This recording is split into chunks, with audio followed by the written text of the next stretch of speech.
Tu es sur la chaîne du soleil et de la construction écologique. Aujourd'hui, 13e vidéo sur le bioclimatisme et on parle des serres bioclimatiques. C'est parti!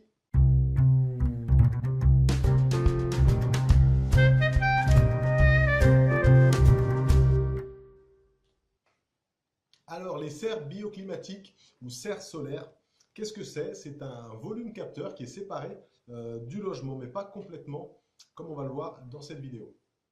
Alors, l'intérêt d'avoir des serres, et de bien réussir à les mettre en œuvre, parce que toute la question va être là, c'est d'optimiser un petit peu son rendement énergétique. Donc il faut savoir qu'une serre bien conçue, ça peut nous faire économiser 20 à 40% de l'énergie de chauffage dont on a besoin durant l'année, donc c'est quand même pas mal du tout. Elle nous permet aussi de rafraîchir la maison en hiver en créant un espace tampon avec l'extérieur, et aussi de pièces de vie tout simplement. Donc voilà, tous les intérêts cumulés d'avoir une serre bien pensée. Alors je dis bien pensée, pourquoi? Parce que le problème c'est que si la serre est mal conçue, elle peut finalement, excusez-moi, hop hop, je me gratte le nez, je tousse. Donc si la serre est mal conçue, elle peut jouer le rôle exactement inverse de ce qu'on attendait d'elle. C'est-à-dire qu'en été, elle va nous créer des surchauffes à cause de l'effet de serre, et en hiver des infiltrations de froid parce qu'elle n'a pas été bien réfléchie. Donc vraiment c'est un outil fantastique mais qu'il faut savoir manipuler avec agilité. Alors comment fonctionnent les serres solaires?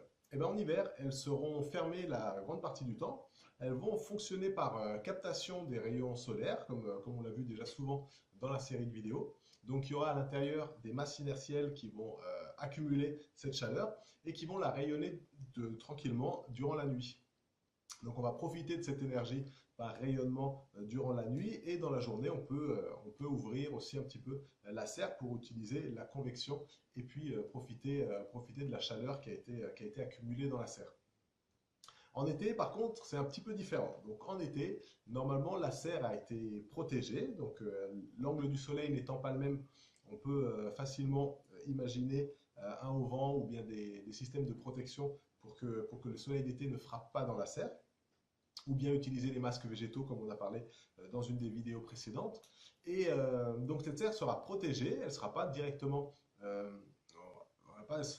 sous les rayons solaires, donc il n'y aura a priori pas de surchauffe, et en plus elle sera aérée, c'est-à-dire qu'il y aura une aération en bas, une aération en haut, qui va faire que l'air dans la serre va circuler tranquillement et normalement ne devrait pas surchauffer la serre.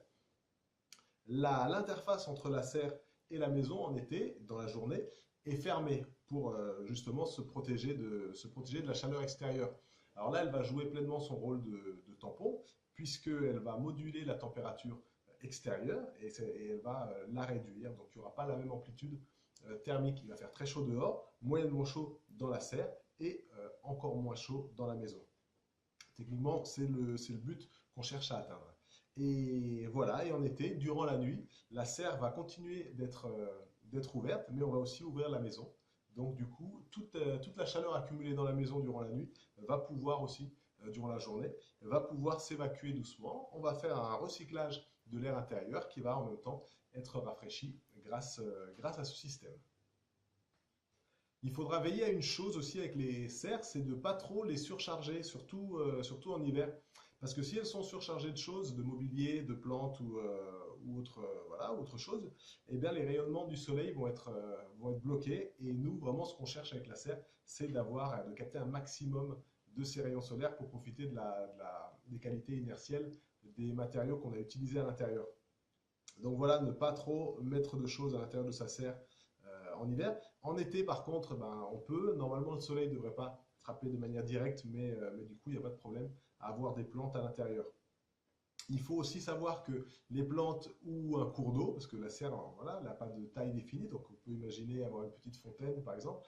Donc tout ça, ça apporte pas mal de choses en été. Par contre, en hiver, ça optimise pas, si on veut, les apports thermiques, puisque la plante, par évaporation et l'eau de la fontaine pour la même raison, par évaporation, ça va capter beaucoup, ça va avoir besoin de beaucoup de calories. Donc toutes ces calories-là ne seront pas mises à contribution dans la maison. Comme je le disais à l'instant, donc les serres peuvent avoir plusieurs fonctions, hein. On peut y faire son petit jardin, par exemple.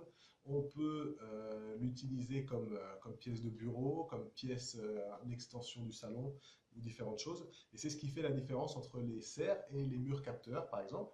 Où, voilà, parce que la fonction est la même, si on veut, mais l'utilité est différente. Donc, en sachant le surcoût qu'on peut engendrer en décidant de construire une serre devant sa maison, c'est quand même pratique qu'on puisse en profiter aussi d'une manière habitable et agréable. Et, euh, et comme dit, je sais plus ce que je racontais. Ça y est, un blanc. En attendant, eh ben, je te souhaite une très belle journée et puis voilà, continue à suivre la chaîne.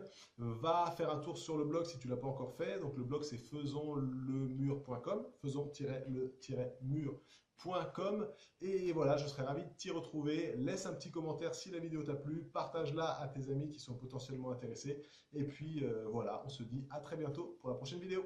Bye bye!